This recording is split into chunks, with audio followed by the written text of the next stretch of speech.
आज मेरा केंद्रीय वित्त मंत्री निर्मला सीतारमण जी से मिलना हुआ है और हिमाचल प्रदेश की जो आर्थिक स्थिति है उस संदर्भ में बहुत विस्तार से चर्चा हुई है और विशेष तौर से जो हिमाचल प्रदेश में कांग्रेस की सरकार में कांग्रेस के नेताओं ने जिस प्रकार से रेवेन्यू डेफिसिट ग्रांट को लेकर के जो शोर डाला है उन सारे इश्यूज को लेकर के मैंने विस्तार से चर्चा की है और मैं इस बात के लिए केंद्र सरकार का आभारी भी हूं कि हिमाचल प्रदेश केंद्र के सहयोग के बिना चल नहीं पाता है और हिमाचल को केंद्र लगातार मदद कर रहा है, हर रूप में मदद कर रहा है और अभी भी इसी महीने में लगभग 3,000 करोड़ रुपए हिमाचल प्रदेश को एक्सटर्नल एडेड प्रोजेक्ट के अंतर्गत, चाहे वो जायका का है, वर्ल्ड बैंक का है, स्वीकृत हुआ है।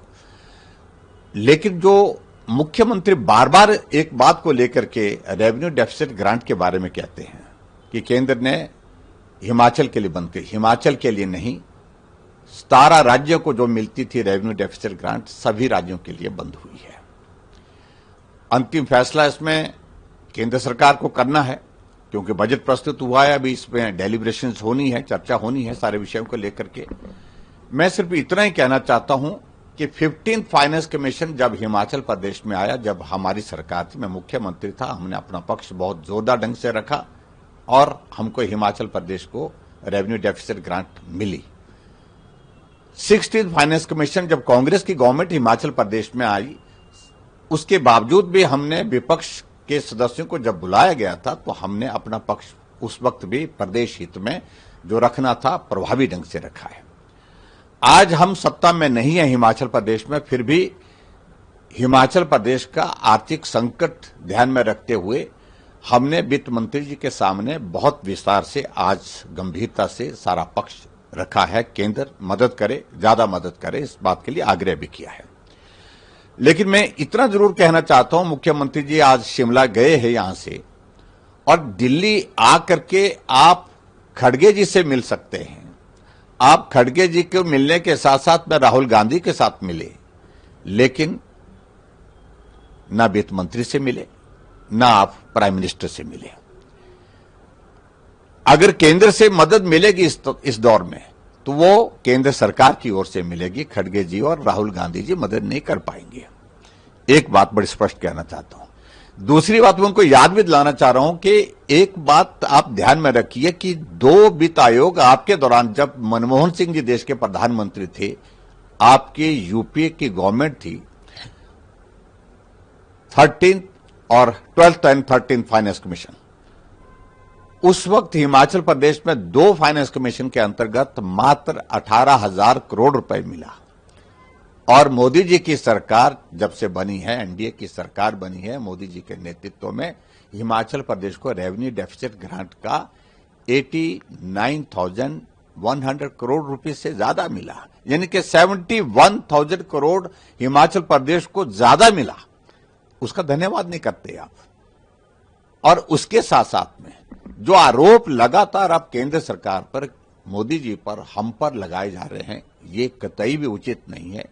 हिमाचल के हित में भारतीय जनता पार्टी सदैव रही है, पहले भी रही है, आज भी रही है और इसलिए ये गलत तरीके से बयानबाजी करना उचित नहीं है। मैं बड़ा साफ कहना चाहता हूं और भारतीय जनता पार्टी की सरकार में जब मैं मुख्यमंत्री था तो हमने अगर लोन लिया था 41,000 करोड़ का हमने लोन लिया था, 38,100 करोड़ 200 करोड़ रुपीस 38,200 करोड़ रुपीस हमने लोन का वापिस किया जो आपकी कांग्रेस की सरकार की ओर से प्रदेश के ऊपर लादा गया था। मैं बड़ा स्पष्ट कहना चाहता हूं, इसलिए इस सारी चीज को लेकर के अनावश्यक रूप से बात ना करें और केंद्र को इस बात के लिए आग्रह आप करें केंद्र से कि हिमाचल प्रदेश को मदद मिले, ज्यादा मदद मिले। नेताओं ने हंगामा किया, प्रोटेस्ट किया। अब दिल्ली पुलिस ने एक बहुत बड़ा खुलासा किया। दिल्ली पुलिस ने कहा है कि ये इंटरस्टेट जो है वो साजिश रची गई थी और क्रिमिनल कॉन्स्पिरेसी के तहत जो है ये साजिशन ये किया गया था। भारत का नाम कहीं न कहीं इससे धूमिल हुआ है, कैसे देखते हैं? देखिए, मैं इस बात को लेकर के बड़ा साफ कहना चाहता हूं कि बहुत दुर्भाग्य है कि कांग्रेस पार्टी के नेता लोग जो है हार के कारण इतना फ्रस्ट्रेशन में हैं कि वो मानसिक संतुलन तक खो गए हैं। और आप पार्टी के खिलाफ बोलिए, लोकतंत्र में आप विचार के खिलाफ बोलिए, विचारधारा के खिलाफ बोलिए, लेकिन आप देश के खिलाफ बोल रहे हैं, देश के खिलाफ षड्यंत्र कर रहे हैं। एआई समिट जो हाल ही में यहां पर दिल्ली में संपन्न हुई, इस तरह का इवेंट आज से पहले कभी भारत में हुआ नहीं, जहां 20 देशों के राष्ट्राध्यक्ष आए, जहां 60 देशों से ज्यादा देशों के मंत्री आए, 3000 से ज्यादा वहां पर पार्टिसिपेशन रहा और 300 से ज्यादा लगभग वहां पर जो प्रदर्शनी लगी। इन सारी बातों को ध्यान में रखते हुए भारत कहां पहुंच रहा है, और ये इस प्रकार से यूथ कांग्रेस के नेताओं का नंगा नाच वहां पर इस प्रकार से करना, प्रदर्शन करना, पूरे देश के लिए मैं समझता हूं ये दुर्भाग्यपूर्ण एक स्थिति है। और मैं समझता हूं उसमें निश्चित रूप से उनके खिलाफ कार्रवाई होनी चाहिए, सख्त कार्रवाई होनी चाहिए। ये देश के खिलाफ एक तरह का विद्रोह का है।